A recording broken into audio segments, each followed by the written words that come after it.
Olá, boa noite para os alunos que estão conosco aqui, no ao vivo, gravando essa aula na quarta-feira, às 20 horas. Professores também conosco. O pastor Salomão Júnior, que vai ministrar essa aula presencial, está aqui conosco hoje também. E um bom dia para você que está acompanhando na estreia agora, às 9 horas da manhã, essa aula da Escola Bíblica Dominical. Uma boa tarde se você está acompanhando em algum outro horário. Uma boa noite se você está acompanhando no domingo à noite, na segunda à noite, não sei. Mas um olá a todos que estão aí conosco. Começando um novo tema, aliás, um novo trimestre. O nosso trimestre é meio quebradinho mesmo, mas são 13 lições que a gente vai trabalhando por tema. E desta vez nós não temos um tema específico, mas sim livros em especial. Nós vamos trabalhar aqui, que está aqui a carinha da nossa revista, que vai guiar a gente aqui em alguns pontos. São os livros de Jeremias, Lamentações, Ezequiel e Daniel. Há algumas coisas em comum desses livros. Primeiro, todos eles são, então, compostos ali por profetas, certo? Então, e esses são intitulados ali os profetas maiores. Estão todos os profetas maiores aqui? Não. A gente já estudou um deles, que foi o profeta Isaías. Ele não está aqui, por exemplo. Mas tem uma outra característica.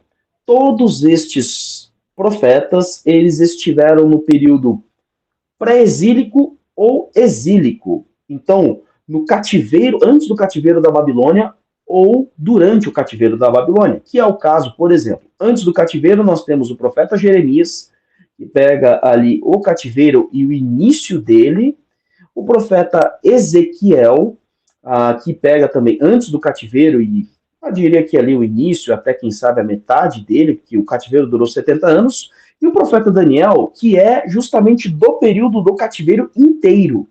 Daniel acompanha os 70 anos e vê ali o final do cativeiro, a soltura, o retorno de Judá para Jerusalém ali, uns 70 anos passados. Então ele é o único destes três profetas. Ué, mas você falou 4 livros. Sim, nós temos Jeremias e Lamentações de Jeremias. Então, são 2 livros de um único profeta. E vai ser mais ou menos essa temática que nós vamos trabalhar ali, sempre trazendo algumas profecias, alguns momentos nós vamos falar do Messias, vamos falar de Cristo, porque temos ali profecias messiânicas e, no caso, Daniel é um profeta que trabalha com profecias futuras de muitos anos à frente dele, historicamente, profecias de 300 anos à frente do tempo dele, por exemplo. Então, será um tempo de muito interesse, muito bom para ser estudado. Recomendo você que acompanhe essa nossa cadeia de leituras ali, as nossas revistas, as nossas aulas. Não será um estudo detalhado de cada livro, porque nós vamos estudar esses 4 livros em 13 lições. Então, nós teremos um panorama de alguns blocos de capítulos, mais ou menos, por exemplo, Jeremias, serão 10 capítulos por aula, mais ou menos isso, até encerrar o livro. A última aula são 11 capítulos. Então, são 4 aulas no livro de Jeremias. Uma aula para o livro de Lamentações. Deixa eu pegar aqui, já aproveito, até faço uma colinha aqui. Olha aqui na nossa revista para te dar a orientação. Aí nós teremos o livro de Ezequiel, logo depois que terminamos o livro de Lamentações de Jeremias. Eu peguei logo a revista que está assim, aqui, achei. Logo depois nós temos o livro, então, de Ezequiel, que vai começar ali na lição de número 6. Não, número 7. Vamos ter aí cerca de 3 aulas em Ezequiel, a 7ª, a 8ª e a 9ª, a 10ª também, então 4 aulas em Ezequiel, e as 3 últimas ali para Daniel. Então temos também esse período. Aliás, são 5 aulas em Ezequiel e as 2 últimas para Daniel. Então, é um panorama geral do que nós vamos ter aqui da nossa Escola Bíblica Dominical, e a gente convida você a participar. Como é a primeira aula do livro de Jeremias, então quero trazer aí também um panorama. A gente vai fazer isso com o livro de Lamentações, com o livro de Ezequiel e com o livro de Daniel. A cada aula nova sobre um desses livros, a gente vai trazer um panorama geral do livro. Mas, primeiro, o livro de Jeremias e até mesmo o livro de Lamentações, eles não são escritos pelo profeta Jeremias. Aqui algumas situações na Bíblia em que havia sempre ali um escriba. E esse escriba, ele é nomeado. Só no final do livro de Jeremias você vai conhecer ali Baruque.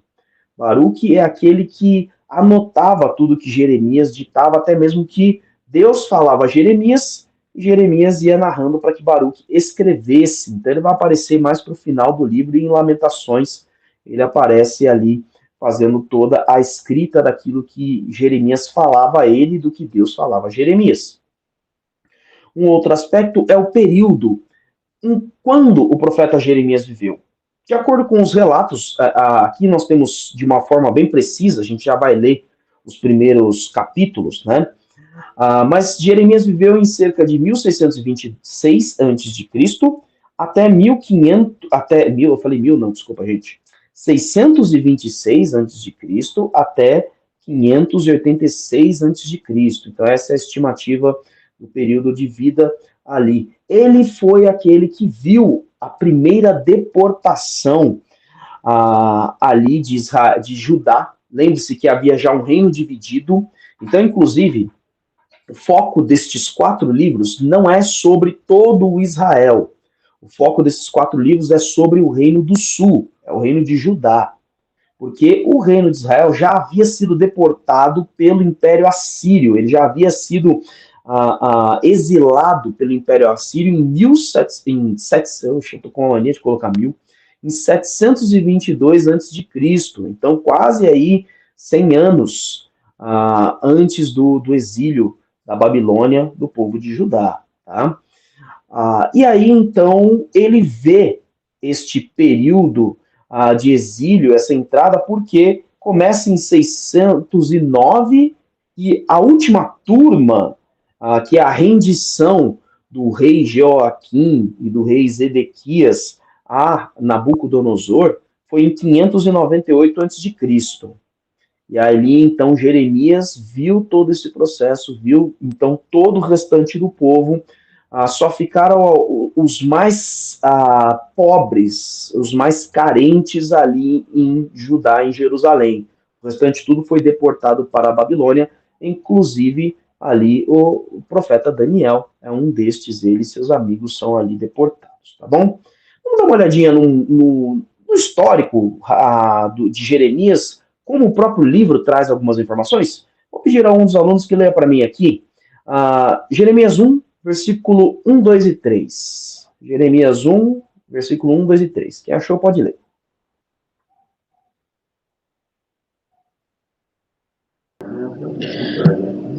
As palavras... Pode ir, vai, Bianca. As palavras... Eita. As palavras de Jeremias, filho de Hilquias, um dos sacerdotes de Anatote, no território de Benjamim. A palavra do Senhor veio a ele no 13º ano do reinado de Josias, filho de Amon, rei de Judá, e durante o reinado de Jeoaquim, filho de Josias, rei de Judá, até o 5º mês do 11º ano de Zedequias, filho de Josias, rei de Judá, quando os habitantes de Jerusalém foram levados para o exílio. Muito bem, então temos aí algumas informações importantes. Quem é Jeremias? A princípio, Jeremias não é um profeta. Jeremias, ele é um sacerdote, filho de um sacerdote, e ele é ali da cidade, da região de Anatote. Era uma região muito pertinho de Jerusalém, cerca de 4,8 quilômetros de Jerusalém. Isso é perto para a época, né? Então ele estava ali próximo. E ele foi um profeta que acompanhou ali 3 reinados, como descreve o texto. O reinado de Josias, que foi o último bom e piedoso e rei temente a Deus, foi o último ali, inclusive foi um dos que mais foi temente a Deus. Aí depois o reinado de Jeoaquim, houve ali rapidamente o reinado de Joaquim, que é filho ali de Josias. Você vai ver isso no segundo livro de Reis, o finalzinho ali do livro. Mas também ali, então, Joaquim e Zedequias. Como o de Joaquim foi um reinado muito conturbado, praticamente não foi contado ali. Então, cerca de 3 reinados ali, Jeremias acompanhou durante todo esse período. Inclusive, a escrita deste livro, então, a narrativa desse livro acontece durante esses 3 reinados. E aí ele diz, no final, quando os habitantes de Jerusalém foram levados para o exílio, que é ali o final do livro, que casa com o final do livro de Segunda Reis, por exemplo.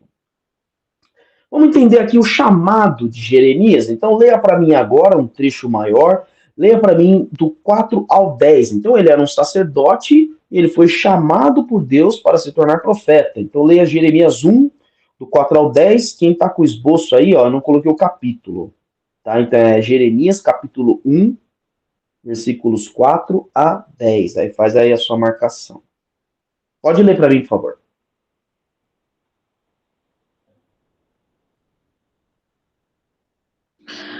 A palavra do Senhor veio a mim dizendo: Antes de formá-lo no ventre, eu o escolhi. Antes de você nascer, eu o separei e o designei profeta às nações. Mas eu disse: soberano Senhor, eu não sei falar, pois ainda sou muito jovem. O Senhor, porém, me disse: Não diga que é muito jovem. A todos a quem eu o enviar, você irá e dirá tudo o que eu ordenar a você. Não tenha medo deles, pois eu estou com você para protegê-lo, diz o Senhor. O Senhor estendeu a mão, tocou a minha boca e disse-me: Agora ponho em sua boca as minhas palavras. Veja, eu hoje dou a você autoridade sobre nações e reinos, para arrancar, despedaçar, arruinar e destruir, para edificar e plantar. Muito bem, então você tem aqui o chamado de Jeremias. Uma coisa interessante desses 3 profetas, Jeremias, Ezequiel e Daniel, é justamente isso. Eles são chamados na juventude. Nenhum deles está ali em idade avançada. Quem sabe Ezequiel fosse um pouco mais velho que Jeremias. Daniel, com certeza, ali era o mais novo. Ele deve ter ido ali para a Babilônia, mais ou menos na sua adolescência. Tá? Então, aquela narrativa que você está vendo ali, Daniel, não é um homem ali já formado, com mais de 30 anos, por exemplo, que era o costume ali do reconhecimento da hombridade, né? O início do ministério de Jesus, por exemplo, aos 30. Foi diferente para esses 3. Então, eles são chamados aqui, aí você vê justamente Jeremias falando, Senhor, eu sou muito jovem, eu não sei falar. E aí, então, Deus vai dizer, não diga que você é muito jovem. Aqui eu já quero colocar um confronto conosco, já começando a identificar algumas situações semelhantes, nós, à semelhança de Jeremias. Você que já entregou a sua vida a Jesus, você que já é um crente em Cristo, chamado um discípulo de Jesus, um cristão, você também recebe esta incumbência, este nome, que ele coloca aqui no versículo 9, agora ponho em sua boca as minhas palavras.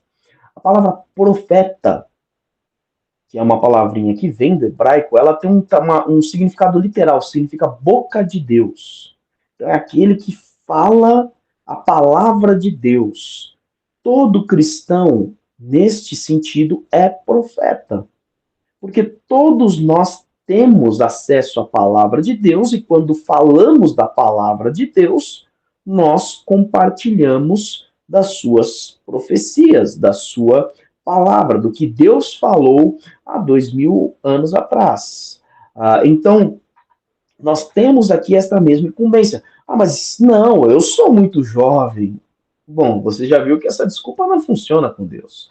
Foi ele que colocou as palavras dele na sua boca, assim como ele fez com Jeremias. E perceba o poder da palavra de Deus. Ele diz ali, olha, eu dou a você autoridade sobre as nações e reinos para arrancar, despedaçar, arruinar e destruir. Olha, Deus não está, você não pode interpretar errado achando que Deus vai dar a Jeremias o poder de levantar armas. Assim como eu não estou dizendo a você a mesma coisa. Tá? Mas tudo que Deus falava por meio de Jeremias, ou as pessoas que ouviam, inclusive Jeremias, só ouviam Jeremias, não ouviam Deus falando. Deus não falava com as pessoas, Deus falava com Jeremias. Então, tudo que saía da boca de Jeremias se cumpria. E a palavra de Deus tem este poder. Não estou dizendo que você vai chegar sobre uma cidade e dizer, eis que vos digo que essa cidade cairá. Não, não é nada disso, não. A palavra de Deus, ela tem o poder, justamente, sim, de arrancar, despedaçar, de arruinar e destruir. Mas, para nós hoje, os profetas do Novo Testamento, os profetas da Nova Aliança, é arrancar, despedaçar, arruinar e destruir o pecado. A palavra de Deus tem este poder, e ao mesmo tempo também de edificar e plantar. Então, querido, deixa eu lhe perguntar isso, uma reflexão para você. Você, como um profeta, uma profetisa de Deus, você tem levado a palavra de Deus, as palavras que Deus tem colocado na sua boca, ou você tem agido de maneira indiferente? Você tem sido aquele que é instrumento de Deus para destruir a ação do pecado, ou você é aquele que simplesmente, o mundo é assim que segue a vida? Você é aquele que tem edificado, plantado na vida das pessoas, ou você é aquele que não frutifica, que não faz nada crescer na vida dos outros, passa batido? Então, é uma reflexão que a gente tem que ter da mesma postura que esses 3 homens que nós vamos ver ao longo aqui destas próximas semanas, têm essa postura. Vamos ao nosso textual de hoje. Leia para mim Jeremias 6,16. Jeremias 6,16. Pode abrir o microfone e ler.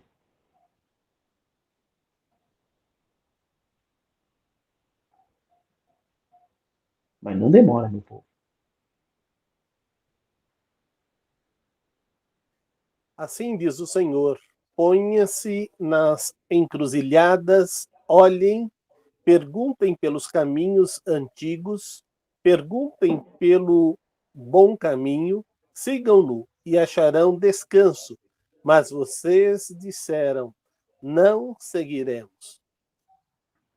Esse texto é bem colocado porque ele vai dar o tom da lição de hoje.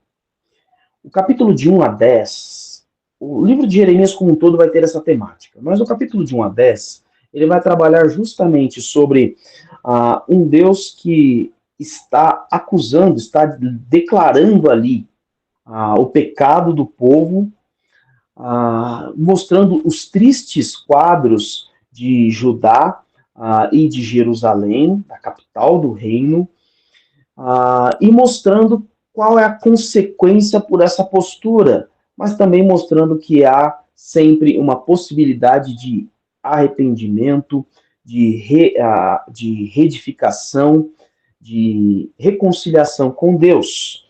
E esse texto já dá essa temática, porque o final, Deus está dizendo ali, olha, perceba o caminho que vocês estão indo, vão para o bom caminho, mas vocês dizem, não seguiremos esse caminho.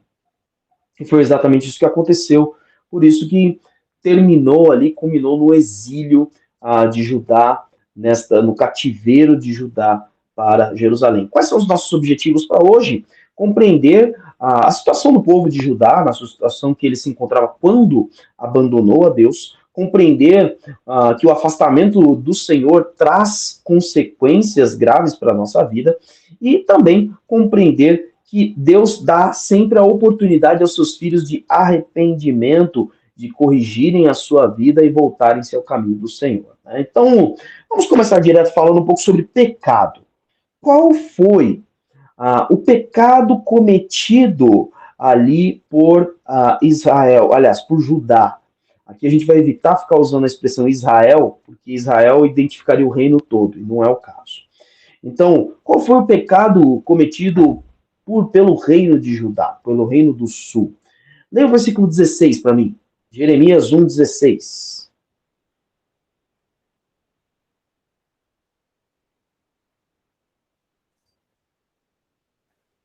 Pronunciarei a minha sentença contra o meu povo, por todas as suas maldades.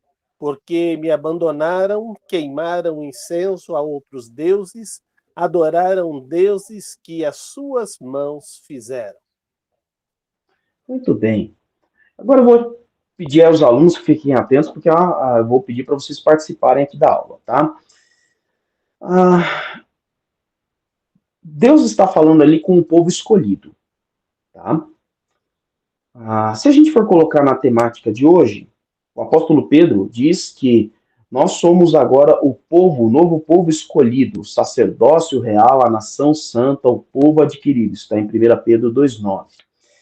Antes nós nem éramos povo, e agora somos povo. Não tínhamos misericórdia, mas alcançamos misericórdia. Então, traçando este mesmo paralelo, porque aqui, gente, entenda o seguinte, Deus não está trazendo este juízo, esta condenação em cima, aqui nesse momento, não é em cima dos povos ao redor, os povos que já adoravam a outros deuses, ele está trazendo em cima do povo de Deus. E hoje nós temos essa ampliação do povo de Deus. Nós temos a Igreja de Cristo. Então, pergunta, é possível um cristão cometer idolatria? E aí eu quero trazer os alunos para participarem justamente por isso. Me digam sim é, não é, e que tipo. Já me ilustra aqui. Qual tipo de idolatria que um cristão pode cometer? Abre o seu microfone e já pode ler, já pode falar. A Cíntia respondeu ali no chat. Sim, é. Idolatria é possível, idolatria com trabalho, idolatria com amor, até mesmo com Deus.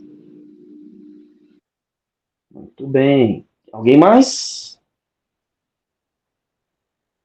Uma das coisas interessantes ali que a Bianca trouxe, Bianca estudou com a gente, ela é uma das nossas alunas ali da classe dos jovens, e ela estudou com a gente o livro Deuses Falsos, do Timothy Keller. Recomendo a você essa leitura, porque ele traz um conceito que a gente desconhece sobre idolatria. A maior parte das pessoas olha e diz aqui, não, idolatria é isso, é ter um ídolo, é ter uma estátua, é queimar incenso, é adorar ali essa estatueta, essa imagem, né? Isso é idolatria. Então, o cristão não comete esse pecado. Só que o que é idolatria? É você colocar qualquer coisa, situação, pessoa, imagem acima de Deus. Então, quando você coloca os seus filhos acima de Deus, você idolatra. Quando você coloca o amor, a pessoa a quem você ama, acima de Deus, você idolatra.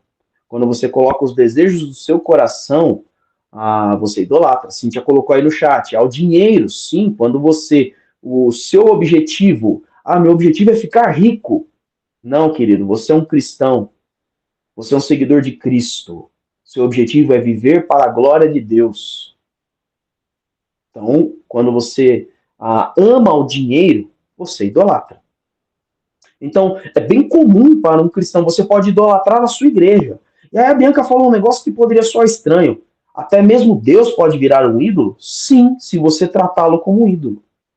Como assim? Quando nós tratamos Deus como aquele que, olha Deus, eu estou chegando aqui, eu quero te pedir isso, ou seja, trata Deus como um tirador de pedido. Então, Deus está aqui para fazer a minha vontade. Você está tratando ele como um ídolo e não como Deus. E é justamente o contrário. Eu estou aqui para fazer a sua vontade.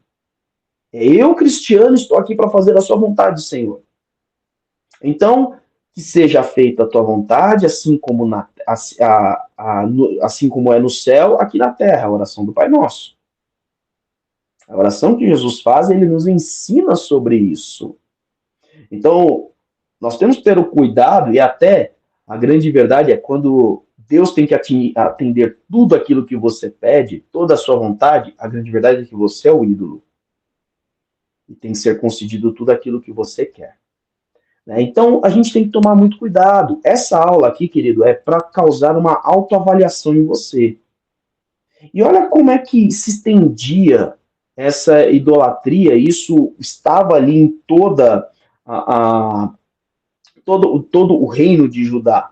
Eu vou ler aqui Jeremias 7, 18 a 19. Olha como é que está essa narrativa. Jeremias 7, do 18 a 19 diz assim: os filhos ajuntam a lenha, os pais acendem o fogo, e as mulheres preparam a massa e fazem bolos para a rainha dos céus. Além disso, derramam ofertas a outros deuses para provocarem a minha ira. Mas será que é a mim que eles estão provocando? Pergunta o Senhor. Não é a si mesmos, para sua própria vergonha?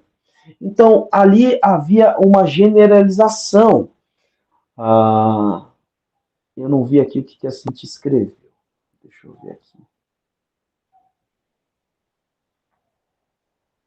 Deixa eu abrir o chat.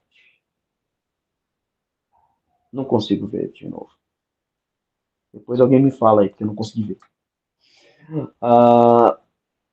Então, será que isto, quando eu cometo, isso é uma coisa importante, quando eu estou andando fora dos caminhos do Senhor, será que isso afeta somente a mim? Obviamente que não. Você viu aqui uma família toda envolvida nessa situação e ainda assim também toda uma nação estava envolvida nessa situação. Então a gente tem que tomar muito cuidado, entendendo? Esse é um outro livro que a gente estudou recentemente, o Sou Nós, do pastor Douglas Gonçalves, ali na classe dos jovens, e um dos capítulos fala: o pecado também é nosso. E a gente tem que ter justamente em mente isso. Nós temos a responsabilidade pelo pecado do outro, no sentido de nós estamos aqui para tratar, para edificar, para levar a cura do Senhor, e ao mesmo tempo o nosso pecado vai afetar a vida da nossa família, dos nossos irmãos, da nossa igreja, da nossa sociedade. Tudo isso gera consequências, a gente tem que ter isso em mente. Vamos dar uma olhadinha no desdobramento do pecado. Ali o grande pecado que Deus acusa é a idolatria. Ou seja, eles tiraram Deus do primeiro lugar. Esse é o grande problema. E quando eles colocaram outras coisas no lugar de Deus, tudo foi se desdobrando, tudo foi a ordem das coisas da maneira correta foram todas sendo derrubadas. Vamos ver aqui primeiro. Presta atenção agora. Vou pedir para alguns dos alunos lerem para mim aqui, ó. Jeremias 2.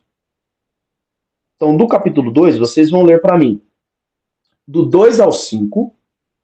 Aí outro aluno vai ler para mim o 11 e outro aluno do 13 ao 14. Então, Jeremias 2, do 2 ao 5, outro aluno lê só o versículo 11 e o outro lê o versículo 13 e o 14, tá? Então pode começar pelo 2 ao 5.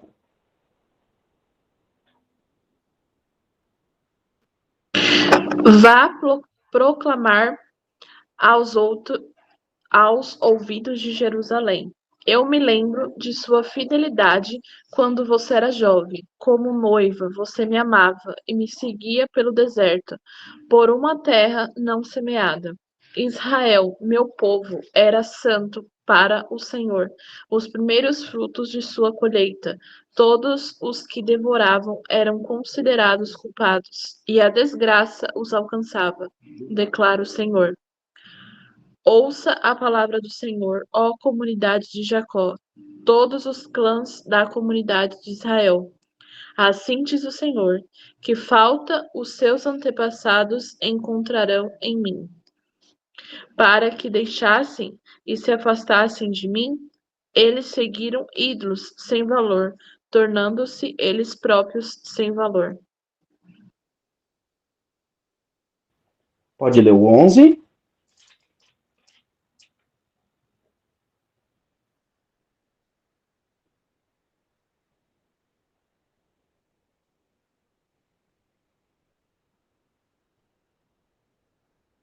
Bom, eu leio o 11 e alguém lê para mim o 13 e o 14.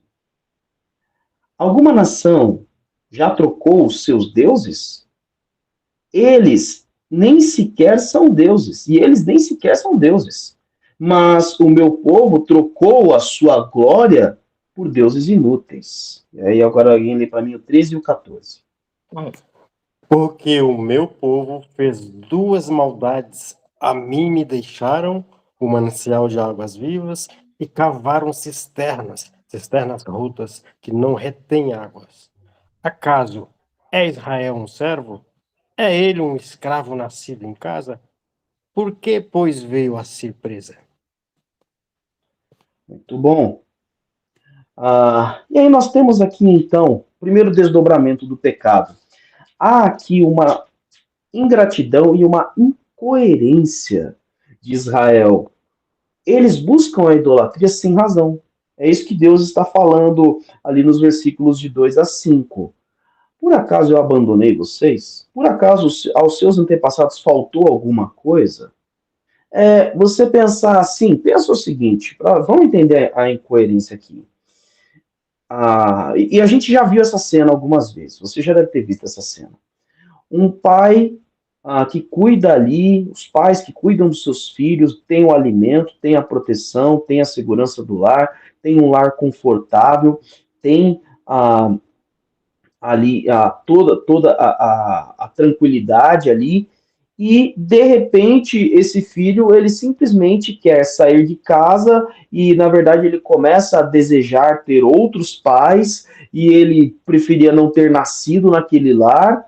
Todo mundo que olha a cena do lado de fora está vendo assim como se fosse um filme, como se fosse uma série, uma novela, falando que menino besta, faz o menor sentido. Olha só, a gente está vendo todo o cuidado que esse pai e essa mãe, o sacrifício que esses pais tiveram desde quando essa criança nasceu, e agora ele reage dessa forma. Aqui é a mesma situação que acontece com Israel. Deus sempre cuidou e não havia ali coerência, até mesmo em deuses inúteis, é isso que Deus faz a provocação. Olha, até as nações que têm seus deuses inúteis não abandonam seus deuses. Não faz nem sentido essa busca que vocês têm. Eles de fato foram muito influenciados pelas nações que estavam ao redor deles e também por alguns povos que estavam ali vivendo entre eles que não temiam a Deus. Mas vamos observar mais um pouquinho. Agora leia para mim Jeremias 2, o 17 e o 18. Jeremias 2, 17 a 18. Porventura, não trouxestes isto sobre ti mesmo, deixando o Senhor, teu Deus, no tempo em que ele te guiava pelo caminho? Agora, pois, que importa a ti o caminho do Egito para beberes as águas do Nilo? Que te importas a ti o caminho da Síria para beberes as águas do Eufrates? Muito bem, depois aí você pode, recomendo que você leia todo o capítulo, na verdade, os 10 capítulos, né? Do 1 ao 10 ali de Jeremias, mas ele vai aprofundar essa provocação. Qual o problema? O que a idolatria causa nas nossas vidas? A confiança em outras coisas que não são Deus. Então, Deus está falando ali no versículo 13, olha, vocês tinham uma cisterna, um poço cheio de água limpa, e vocês agora cavaram cisternas que são rachadas, que não retêm água. Então você fez ali um buraco, um trabalho enorme, e aquilo ali não mantém a sua água, e inclusive a água que está suja, não é própria para o consumo, porque tem rachadura na sua cisterna. Vocês estão aí querendo buscar a confiança de vocês no Egito e na Assíria, para que não sejam escravizados, não sejam derrotados pela Babilônia, ao invés de buscarem em mim. Mais à frente, Deus vai falar assim: vamos ver se a Assíria e o Egito podem salvar vocês. E o que isso tem a ver com a nossa vida?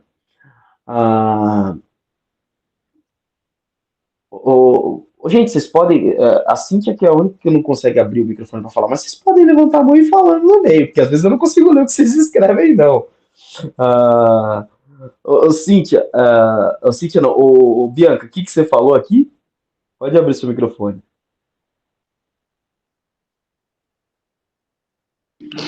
Eu falei que o descontentamento se recusa a ser agradecido e torna tudo feio.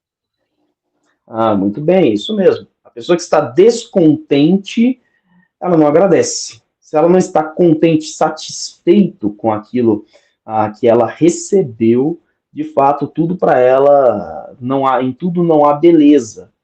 E um dos aspectos que a gente tem que ter em mente aqui é que a idolatria nos leva à confiança. Então, deixa eu lhe perguntar uma coisa. Se você perdesse todo o recurso financeiro que você tem, como você se sentiria hoje? Aí alguns vão falar aqui, ou até muitos, né? Estamos no Brasil, né? Muitos vão falar, ih, tá tranquilo, pastor, não tenho nada na conta, não tenho nada que perder. Então, não tem problema. Então vamos aumentar um pouquinho essa conta. E se você perdesse a sua moradia, como você se sentiria hoje? Tá tudo bem, é aluguel, não tem problema eu perder. Tá bom, vamos piorar um pouco a situação. Se você perdesse o trabalho que você tem hoje, vamos piorar a situação. Caso você tenha ainda mais alguma, não, tudo bem, arranja outro emprego. Se você perdesse essa pessoa que você ama tanto.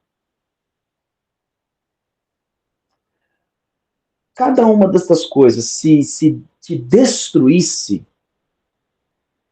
Então, por exemplo, você escuta várias vezes pessoas que têm ali as suas casas destruídas pela enchente, dizendo, eu perdi tudo.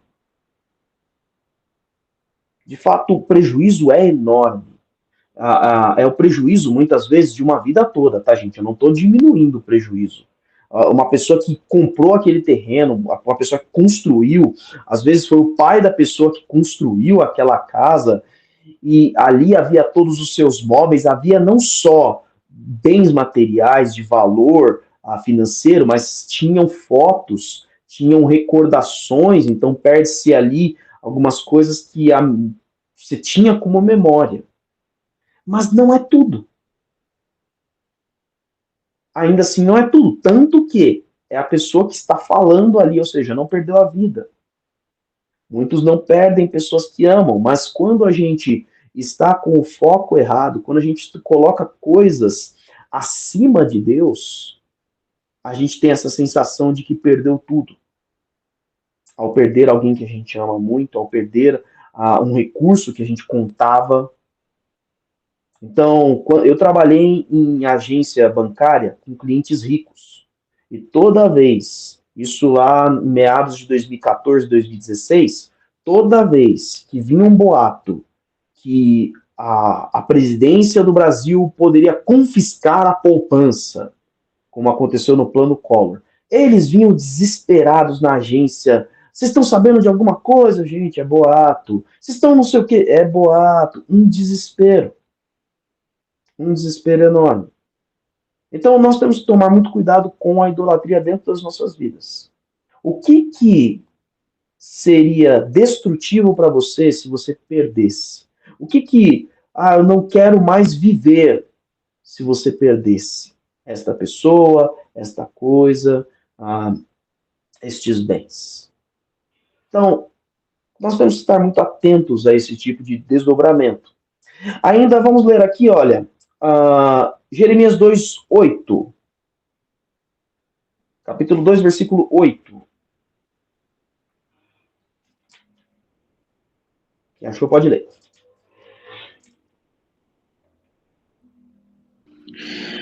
Os sacerdotes não perguntavam pelo Senhor, os intérpretes da lei não me conheciam, e os líderes do povo se rebelaram contra mim.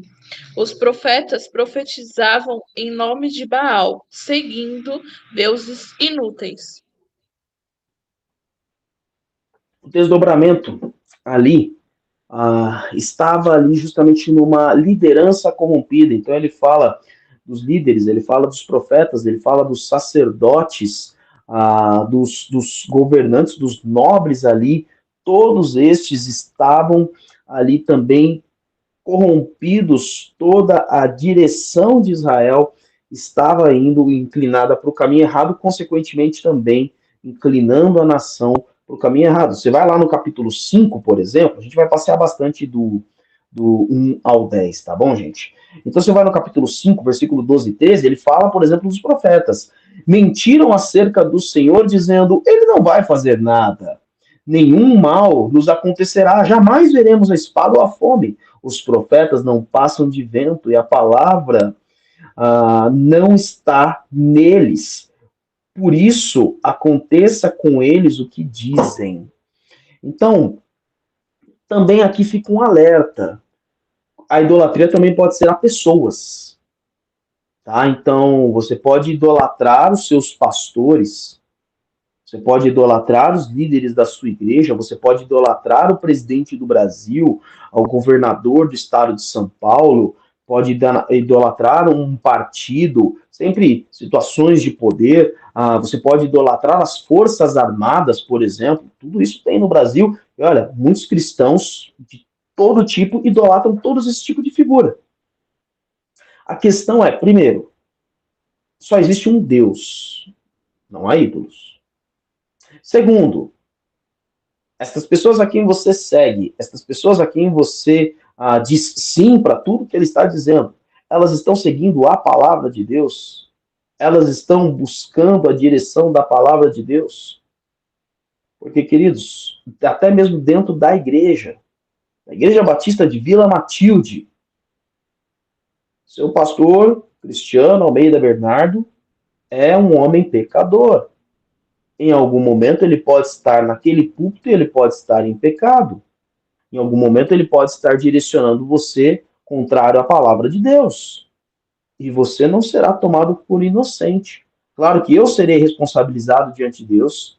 Por isso aprendi com o meu pai. Meu pai foi meu pastor no período do seminário. Ele diz, quando eu subo aquele púlpito, eu temo e tremo. Eu temo ao Senhor e tremo diante do seu poder. Então, eu sei das consequências, eu não sou inocente se eu trouxer algo contra a palavra de Deus ali. Mas você também não é, porque você tem a palavra de Deus. Você também é um profeta diante do Senhor e você também tem que estar atento às suas lideranças. Até tem a responsabilidade de dizer, meu irmão, você está indo pelo caminho errado. A palavra de Deus não diz para nós seguirmos desta forma. Então nós temos que estar atentos. Além disso, vamos ver aqui mais um desdobramento. Jeremias 5, do 27 ao 28. Pode ler para mim. Jeremias 5, 27 ao 28.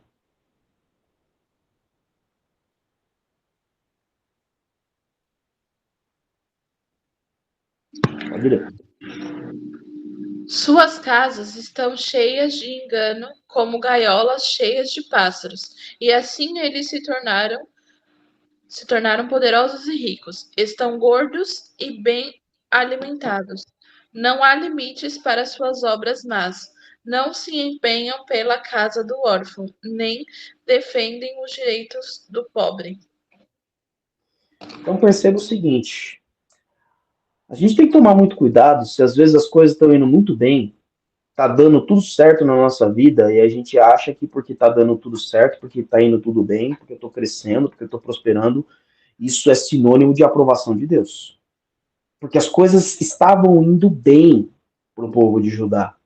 Só que eles estavam negligenciando um dos mandamentos de Deus, que era cuidar do órfão, da viúva, do estrangeiro, do pobre, do necessitado, ou seja, tomar conta para que não acontecesse a injustiça social. A nação de Israel, ela tinha ali o mandamento de cuidar daqueles que não poderiam cuidar de si mesmo, defender aqueles que não poderiam se defender. E ali, justamente, essas três figuras, o órfão, o estrangeiro e a viúva, eles não tinham direito a terras. Quem não tinha direito à terra não conseguia produzir. Se não conseguia produzir, não tinha como gerar alimento e sustento para a sua vida e para a sua futura família, por exemplo. Então, a nação tinha esta obrigação. E eles estavam ali bem, mas não cuidavam daqueles que necessitavam. E isso era um desdobramento, por exemplo, aqui, a Cíntia mandou logo no comecinho aqui, o eu é o inimigo de Deus. Essa é uma frase do Timothy Keller. Quando nós estamos muito focados só nos nossos sonhos, quando nós estamos focados muito nas nossas vontades, a gente tem que tomar cuidado porque a gente acaba não olhando para a vontade de Deus e para a necessidade do outro. Diga, Bianca. Pastor, eu tenho uma dúvida. Negligenciar é não servir? Perfeito. Tiago, quando a gente abre a carta de Tiago no capítulo 2, ele vai dizer ali sobre a fé e as obras. Ele vai dizer, se você vir algum irmão necessitado de roupas e comida e disser, vá, aqueça-se, alimente-se até satisfazer, sem porém lhe dar nada, de que adianta isso? E aí ele vai dizer, olha, isso é uma fé morta. Ou seja, o que é eu não estar ali atento? Olhar alguém que está necessitado, a gente olha, e as necessidades não necessariamente só são comida e roupa, senão também falar, beleza, eu já dei aqui cesta básica, eu já trouxe minha doação, já fiz a minha parte. Não, é olhar quem são os necessitados. Algumas vezes, e no Brasil nós temos ali os necessitados emocionais, são pessoas que têm uma situação de vulnerabilidade social. E não necessariamente está ligado só à falta de alimentação. Crianças em situação de violência. Se eu não me incomodo nisso, crianças que estão numa situação de vulnerabilidade, se eu não me incomodo com isso, se eu não ajo diante disso, isso está acontecendo do meu lado, e ó, gente, está acontecendo do seu lado, tá? Você está fechando os olhos. Mas não diga que isso não acontece perto de mim. Não, acontece sim. Tá? Acontece dentro das igrejas. Então, quando eu fecho os meus olhos e eu não vou nessa situação, eu estou justamente seguindo a mesma questão aqui que nos é dado no versículo 28. Não se empenham pela causa do órfão, nem defendem os direitos do pobre. Então, é nesse sentido, Bianca, não sei se eu me fiz claro. Foi? Ok. Vamos avançar. Falsa religiosidade. Eu vou ler aqui agora o capítulo 7. Eu vou ler esse daqui. Eu vou ler o 7, do 9 ao 11. Deixa eu correr um pouquinho aqui para a gente dar tempo de abordar todo o conteúdo, tá? Muito bem, do 7, do 9 ao 11. Vocês pensam que podem roubar, matar e cometer adultério, jurar falsamente, queimar incenso a Baal e seguir outros deuses que vocês não conhecem e depois vir e permanecer perante mim neste templo que leva o meu nome, e dizer, estão seguros para continuar com todas essas práticas repugnantes? Este templo que leva o meu nome tornou-se para vocês um covil de ladrões. Cuidado, eu mesmo estou vendo isso, declara o Senhor. Também estimulo você que leia esses capítulos, porque você vai ver estas outras afirmações dele. Por exemplo, mas o que eu fiz de errado? Em Jeremias capítulo 3, eles fazem essa pergunta. Ou seja, gente que está entendendo que essa afirmação aqui é para quem está seguindo a Cristo. Isso aqui não é afirmação para quem está no mundo. Não, é você que está vivendo uma vida com Cristo, uma vida aparente com Cristo, onde cumpre alguma obrigação religiosa da sua cabeça, ir à escola bíblica, assistir aqui, participar dos cultos, ir à igreja e está dizendo, tá tudo bem, estou fazendo tudo certo, mas não está de fato seguindo a Cristo, não está de fato demonstrando o seu amor através da obediência. E olha que interessante, esse texto, versículo 11, é justamente o texto que Jesus cita no templo. Este templo, que leva o meu nome, tornou-se para vocês um covil de ladrões. Ele fala isso em João 2, por exemplo, João capítulo 2, quando ele expulsa os mercadores do templo. Então perceba que aqui está acontecendo este problema, este pecado, esse desdobramento do pecado, da idolatria, em Jeremias 6, em mais ou menos 400 anos antes de Cristo, nos tempos de Jesus, 400 anos depois, este pecado volta a acontecer, 2000 anos depois, isso ainda continua acontecendo, que é uma pretexta, uma falsa religiosidade. E o último, queridos, vamos ao último desdobramento para a gente ir caminhando para o fim. Último desdobramento do pecado. E esse aqui é o que as pessoas menos se identificam, que é o capítulo 8, versículo 13, Jeremias 8, 13, diz assim: eu quis recolher a colheita deles, declara o Senhor, mas não há uvas na videira, nem figos na figueira, as folhas estão secas. O que lhes dei será tomado deles. O erro da idolatria, como a gente identifica? Se eu não estou frutificando, João capítulo 15, Jesus fala sobre estar ligado à videira. Ele é a videira, nós somos os ramos, todo aquele que está ligado nele dá fruto, fruto que permanece. A gente tem que rever os nossos objetivos de vida, rever os nossos padrões, os nossos planos e sonhos, para ver se em tudo isso nós estamos frutificando para o Senhor, frutificando para o reino. Se vidas estão sendo transformadas, se o nosso caráter está sendo mudado pelo Espírito Santo. Porque se não está, isso é um reflexo que nós estamos caminhando semelhante ao povo de Judá. Então, a gente tem que estar muito atento a isso. O povo de Judá tinha uma tarefa. Quando você vai lá para, por exemplo, Crônicas, 1 Crônicas, capítulo, deixa eu ver aqui, o capítulo 16, há o grande salmo de gratidão de Davi, quando a arca do Senhor chega a Jerusalém, e ele vai dizer ali várias e várias vezes para nós, para Judá, para Jerusalém, ali para todo Israel naquela época, cantar os feitos e as glórias do Senhor a todas as nações. Judá tinha a missão de ser a luz para todos os gentios. Então, ela não era um povo escolhido para dizer, nós somos exclusivos, isso daqui é para mim, os outros todos estão condenados e Deus quer que só nós andemos no amor dele, só nós somos amados por ele e só nós vamos prosperar segundo a força e o poder dele. Não, eles eram exclusivos para. Eles eram escolhidos para. Ou seja, todo aquele que é escolhido por Deus é para um propósito. E você foi escolhido por Deus. A palavra de Deus nos diz isso. Ali, Efésios capítulo 1, versículo 3, versículo 4, vai dizer que nós fomos escolhidos e fomos escolhidos com propósito.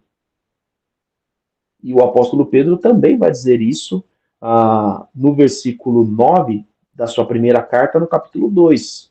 Somos sacerdócio real, nação santa, para anunciar as maravilhas daquele que nos tirou das trevas para a sua maravilhosa luz. Então, nós temos essa ação.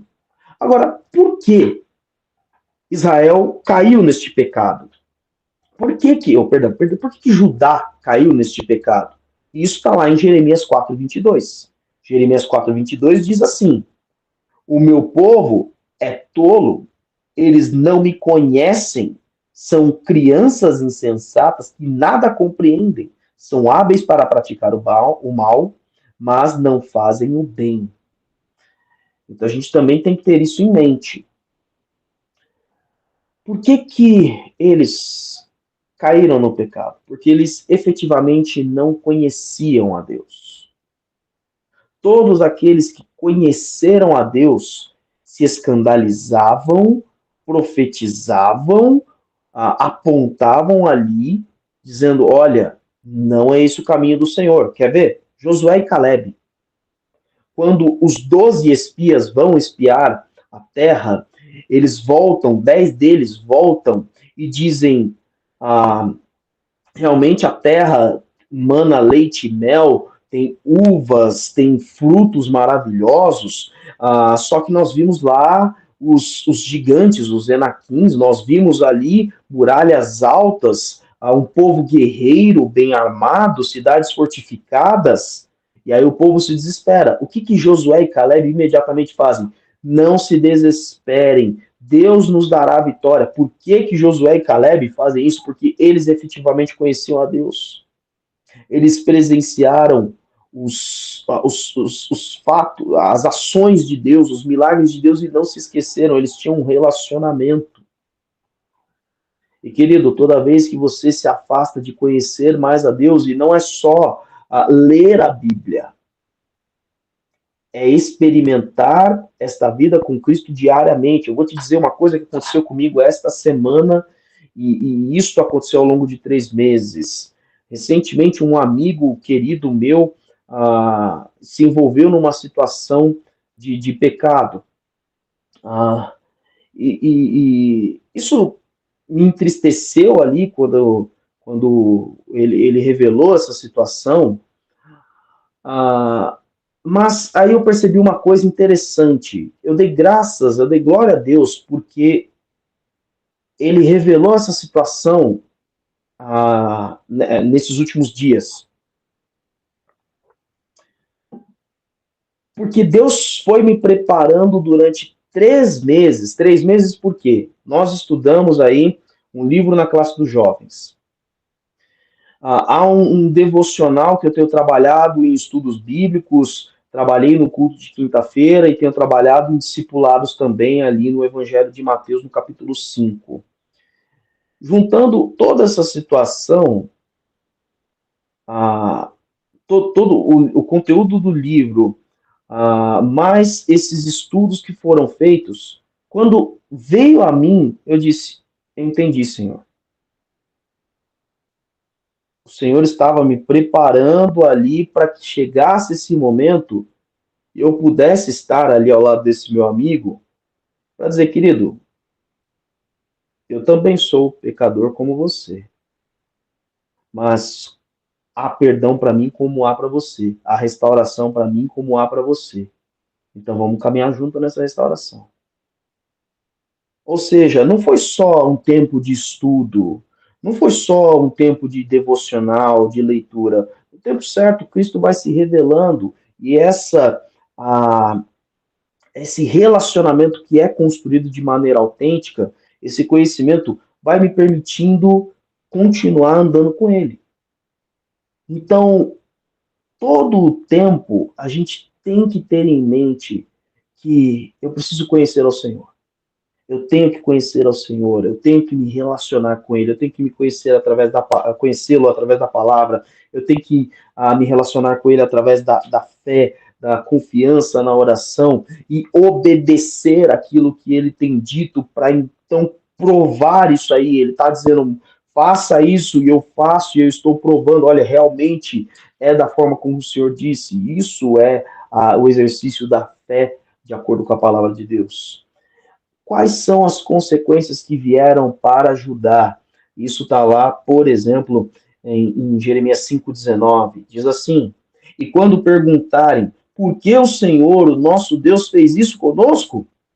Você lhes dirá, assim como vocês me abandonaram e serviram deuses estrangeiros em sua própria terra, também agora vocês servirão estrangeiros numa terra que não é de vocês. Querido, quando você abandona o caminho do Senhor, não é que Deus é ruim, não é que Deus é mau. Não vai me servir agora só de pirraça, ele vai ver só, eu vou castigá-lo. Não é isso. É entender que o único bom caminho mesmo é ao lado do Senhor, é ao lado de Cristo. E toda vez que eu me afasto da vontade de Deus, eu estou sujeito à vontade do homem, à vontade do ser humano, à minha vontade. E o que Jeremias vai dizer mais à frente? A gente não vai ler esse texto hoje, mas ele vai dizer, enganoso é o coração. Então começa a viver numa vida de engano. E ao invés de servir a Cristo, acho eu que eu vou me servir. Não vai. Você será escravo dos desejos de outro. E quantas vezes a gente se pega arrependido, né? Porque eu tenho que fazer isso só por causa da vontade de outra pessoa. E pior ainda, você será escravo dos seus próprios desejos. Então, mesmo para um cristão, essa pode ser uma consequência deste momento. A gente tem que estar muito atento às consequências do pecado. Mas há o arrependimento. Jeremias, capítulo 2, versículo 23. Deus vai dizer assim, como vocês podem dizer que não está contaminada e que não correu atrás dos Baalins? Reveja o seu procedimento no vale e considere o que você tem feito. Você é como uma camela jovem e arisca que corre para todos os lados. O tempo todo, Deus vai nos trazer essa autoconfrontação. Repense o seu caminho. Reveja. Não cabe para um cristão a frase viva sem arrependimentos. Quem disse essa frase não é o Sean Connery. Acho que é o Sean Connery. O Sean Connery fez um 007, me ajuda aí. Eu lembro que ele fez o filme A Fortaleza. Mas eu não estou lembrando, eu acho que é o Sean Connery. Mas ele tem uma entrevista e perguntam a ele algum arrependimento? E ele diz, sem arrependimentos. Sem arrependimentos. Não dá tempo. Desculpa, não é o Sean Connery, é o Martin Scorsese. Martin Scorsese. Não dá tempo para me arrepender, eu tenho que continuar vivendo. Essa não é uma frase de um seguidor de Cristo, essa não é uma frase de um cristão. Sempre há arrependimentos, queridos. A menos que você realmente tenha vivido, a partir de algum momento, a partir do momento que Cristo alcançou, você viveu o tempo todo 100% na vontade de Deus. Eu só conheço um homem que viveu assim, esse homem foi o próprio Jesus. Até Paulo. Nós conhecemos os apóstolos, todos eles demonstraram, olha, eu me arrependi dos meus pecados, eu caminhei em alguns momentos por situações e direções erradas. Então, sempre há um convite à resolução. E aqui nós temos também que observar o chamado, Deus sempre chama ao arrependimento. E isso está agora em Jeremias 3, 14 e 15. Alguém lê para mim? Jeremias 3, 14 e 15.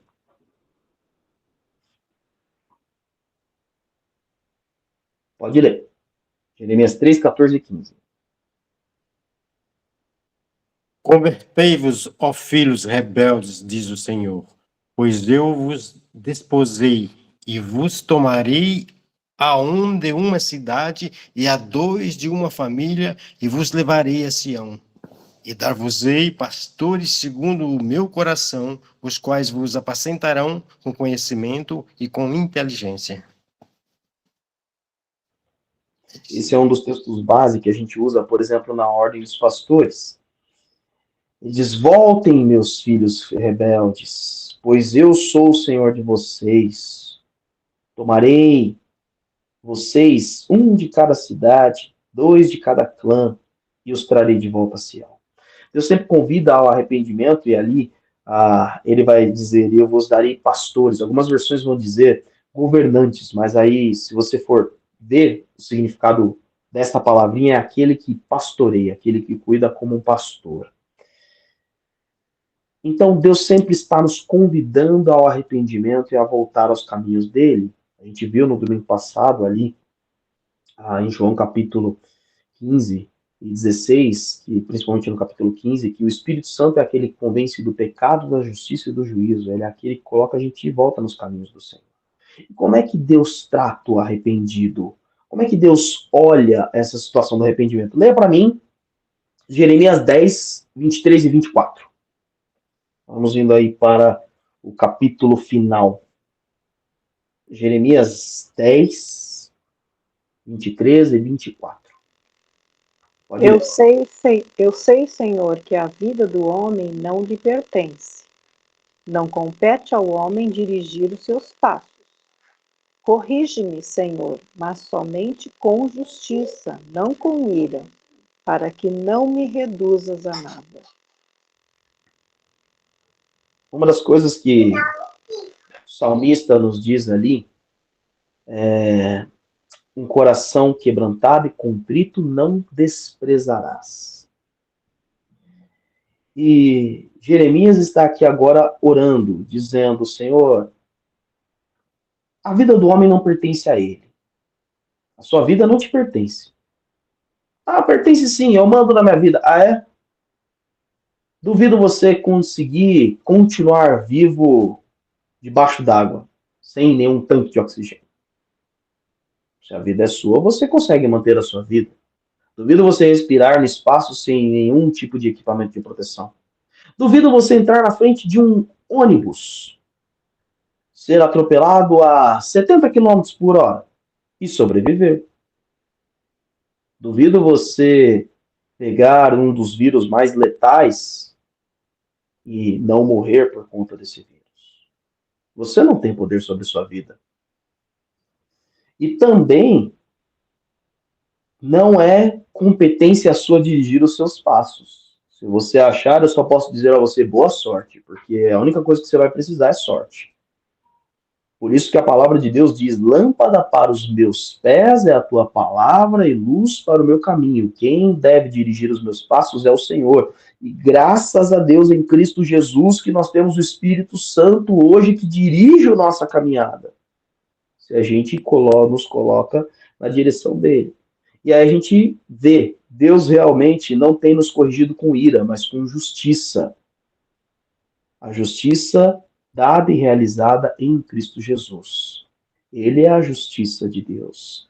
E é através da justiça dele que nós somos corrigidos. Finalizando, último texto desta noite, a nova caminhada. Uma vez que eu entendi o pecado, o Espírito Santo me revelou o pecado, uma vez que eu tenho conhecido ao Senhor, uma vez que eu demonstrei o arrependimento em Cristo Jesus, agora, quais são os novos passos? Ou quais são os passos que eu devo retomar? Leia para mim, Jeremias 9, 23 e 24. Jeremias 9, 23 e 24. Pode ler.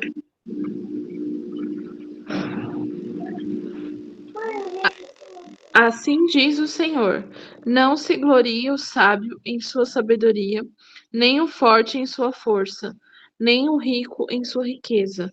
Mas quem se gloriar, glorie-se nisto, em compreender-me e conhecer-me, pois eu sou o Senhor e ajo com lealdade, com justiça e com retidão sobre a terra.